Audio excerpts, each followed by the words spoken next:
ये जय जयकार हमारे क्रोध को और भी भड़का देती है।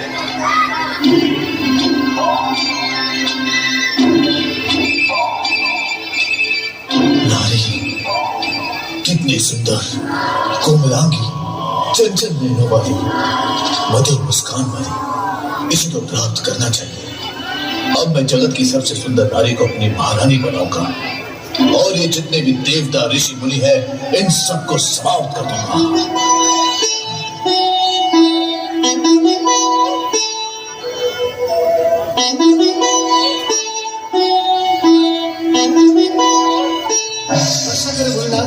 रक्षा करे भोलेनाथ, रक्षा करे भोलेनाथ, रक्षा करे।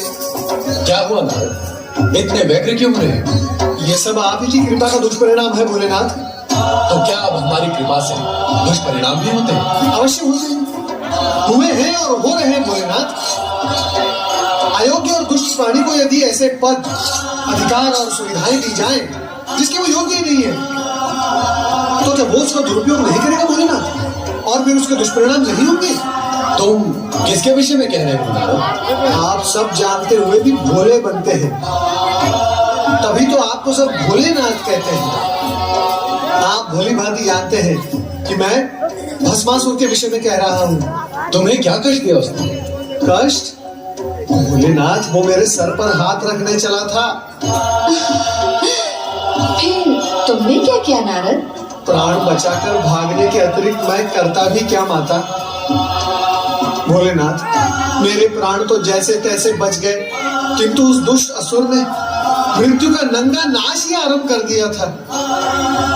भोलेनाथ, वो दुष्ट असुर निर्दोष प्राणियों को भस्म की ढेरी बनाता जा रहा है। भोलेनाथ, मेरी समझ में नहीं आता भोलेनाथ, आप क्यों दे देते हैं वरदान ऐसे दुष्ट प्राणियों को जिसके वो योग्य ही नहीं होते? आपकी कृपा और वरदान का कितना अनुचित लाभ उठा लेते हैं ये दुष्ट असुर। माता, भोलेनाथ, मुझे तो लगता है वो संपूर्ण सृष्टि में प्रलय ही मचा देगा। मैंने तो पहले ही कहा था कि ऐसा वरदान पाकर यह असुर उत्पात अवश्य करेगा। इस जगत में ऐसा कौन है जिसने वरदान, अधिकार, पद और सुविधाएं पाकर उत्पात न किया हो? सबके सब आप जैसे कल्याणकारी और भोले भंडारी तो है नहीं भोलेनाथ। पता नहीं क्या स्थिति होगी निर्दोष जन की।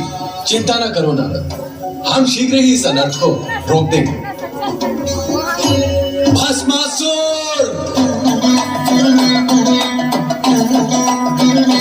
तुरंत उपस्थित हो जाओ।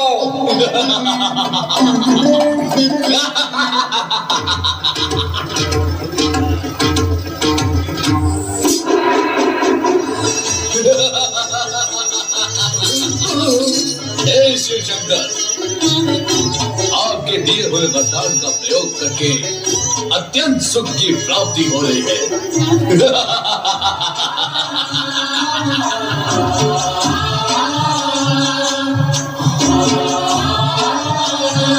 ये सुंदरी कौन है? मुझे इस प्रकार क्रोध से न देखो सुंदरी। क्रोध में तो तुम और भी अधिक सुंदर दिखाई देती हो। मैं ये सोचता था कि मैं अपने शत्रु को समाप्त करने के पश्चात जब इस त्रिलोक का सम्राट बन जाऊंगा तो मेरी सम्राज्ञी कौन होगी?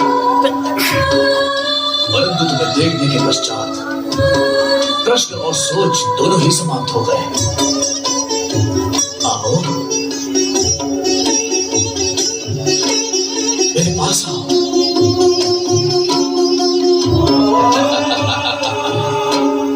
मैं इंद्र को भस्म करके तुम्हें स्वर्ग के सिंहासन में बिठाऊंगा। दुष्ट भस्मासुर, पार्वती हमारी अर्धांगिनी है और तू हमारा सेवक। वो तुम्हारे माता समान है। इन पर कुदृष्टि डालने का परिणाम जानता है। हम तुम्हें इसी समय भस्म कर देंगे।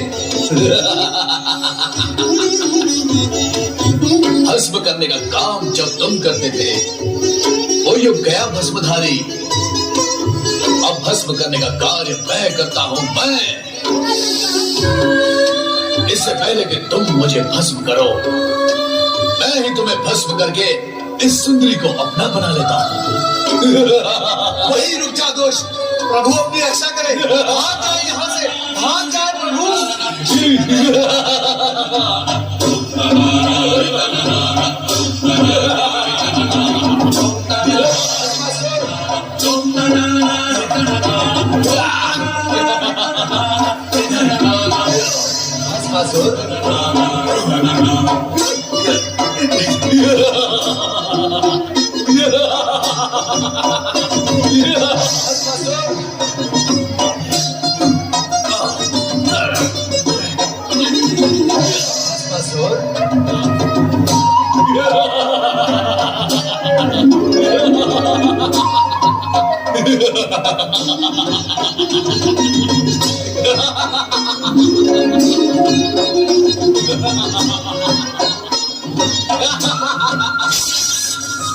नारायण नारायण।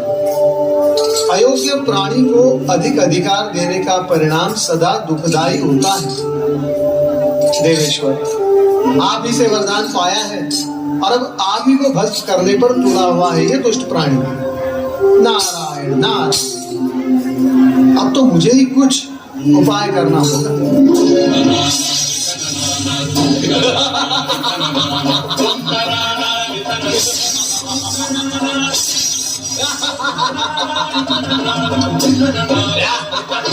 रक्षा करें प्रभु, श्री हरि प्रभु हमारी रक्षा करें।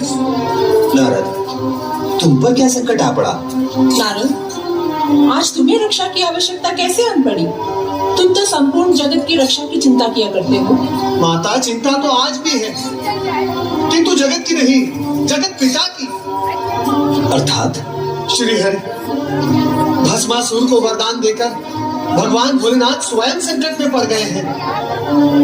वो दुष्ट भस्मासुर भगवान भोलेनाथ के सिर पर हाथ रखकर उन्हें भस्म करना चाहता है। पर नारद, ये भी तो शिव लीला ही है। शिव लीला? श्री हरि, ये कैसी शिव लीला है जिससे प्राण संकट में पड़ जाए? नारद, शिव ऐसी ही लीला करते हैं कि जगत के सारे प्राणी इस सत्य को जान और मान ले कि अयोग्य प्राणी को अधिक अधिकार और वरदान देने से जगत को दुष्परिणाम भोगने पड़ते हैं। किंतु इस समय तो आप उन्हें दुष्परिणाम भोगने से बचाएं। स्वामी, आपने सदा ही शिव पार्वती को संकटों और बाधाओं से उबारा है। आप शीघ्र ही उनकी सहायता करें। वो तो करनी ही होगी।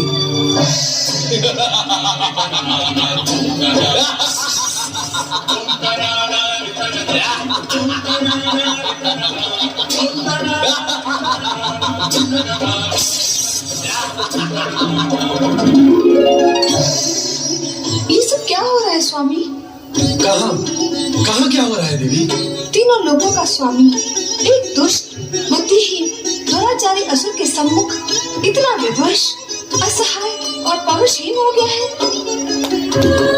समय की बलिहारी है देवी, समय की बलिहारी है। हाँ स्वामी, देख रही हूँ समय से हारे हुए बल को, किंतु अब आपकी ये दशा मुझसे देखी नहीं जाती। तो देवी, हमें क्या अपनी स्थिति प्रिय लगती है?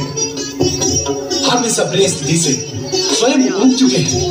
तो फिर विराम क्यों नहीं लगा देते इस स्थिति पर? नहीं, हम अभी ऐसा नहीं कर सकते। ना सही, मैं तो कर सकती हूँ।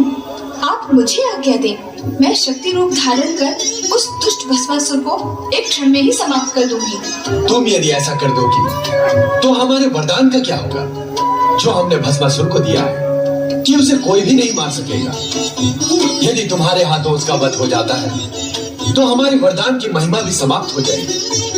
ऐसा हो गया तो जगत के प्राणी भविष्य में हम पर और हमारे वरदान की शक्ति और महिमा पर विश्वास ही नहीं करेंगे। स्वामी, आप तो चारों ओर से विवश हैं। तुम चिंता न करो देवी, हमारी विवशता का शीघ्र ही अंत होगा। कोई ना कोई उपाय अवश्य निकल आएगा। अब तुम शीघ्र ही समाधि स्थल चली जाओ, वहां पर तुम सुरक्षित रहो।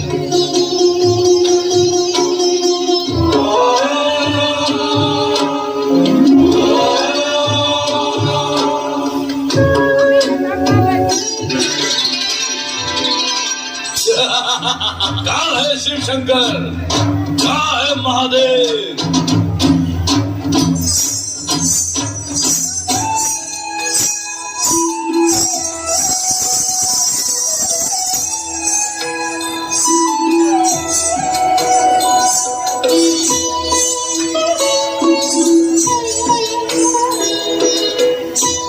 देखो बरदाइनी भस्मासुर।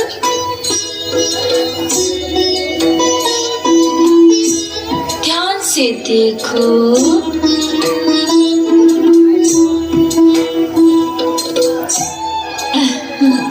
अब तो दृष्टि से देखोगे तो मैं तुम्हें पार्वती से अधिक सुंदर दिखाई दूंगी। त्रिभुवन मोहिनी हूँ।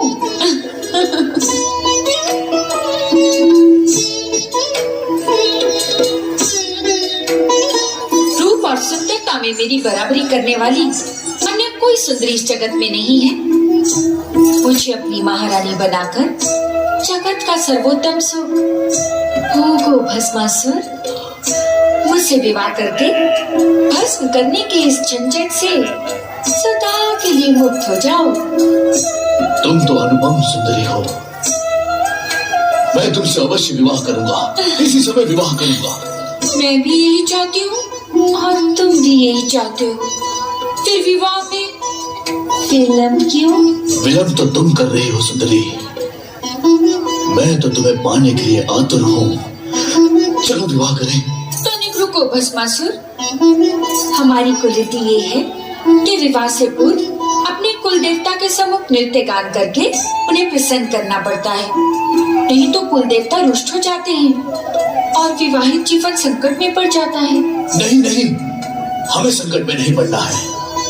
हम असुर तो दूसरों को संकट में डालते हैं। बताओ कौन है तुम्हारे कुल देवता और नृत्य कहाँ करना है सुंदरी?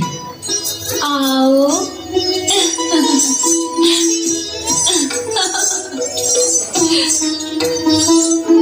ये वृक्ष हमारे कुल देवता हैं। तुम मेरे होने वाले पति हो। हमारी कुलरीति के अनुसार कुल देवता को प्रसन्न करने के लिए तुम्हें उसी भांति नृत्य करना होगा जैसे कि मैं करूंगी। बोलो, करोगे ना? अरे तुम कहोगी तो नृत्य क्या, मैं कुकृत्य भी करूंगा। चलो शीघ्र नृत्य आरंभ करते हैं ताकि नृत्य करके हम शीघ्र विवाह कर सके। तो चलो नृत्य गाना आरंभ करते हैं। कौन? क्या हुआ, रुक क्यों गए? मैं नृत्य तो कर सकता हूँ परंतु गाना नहीं गा सकता। क्यों? मेरा कंठ बेसुरा है। यदि मैंने बेसुरा गीत गाया तो मेरे जाति वाले असुर ये समझकर यहाँ पर आ जाएंगे कि मैं उन्हें पुकार रहा हूँ। नहीं, मैं गाना नहीं गा सकता। अभी अभी तो कह रहे थे कि कुकृत्य भी कर सकते हो। कुकृत्य करना तो हमारा कुल धर्म है सुंदरी, परंतु मैं गीत नहीं गा सकता। तो ठीक है, तुम केवल नृत्य करना, किंतु उसी भांति जैसे कि मैं करूं। वैसा ही करूंगा। चलो शीघ्र नृत्य आरंभ करते हैं ताकि हम शीघ्र विवाह कर सके।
Thank you.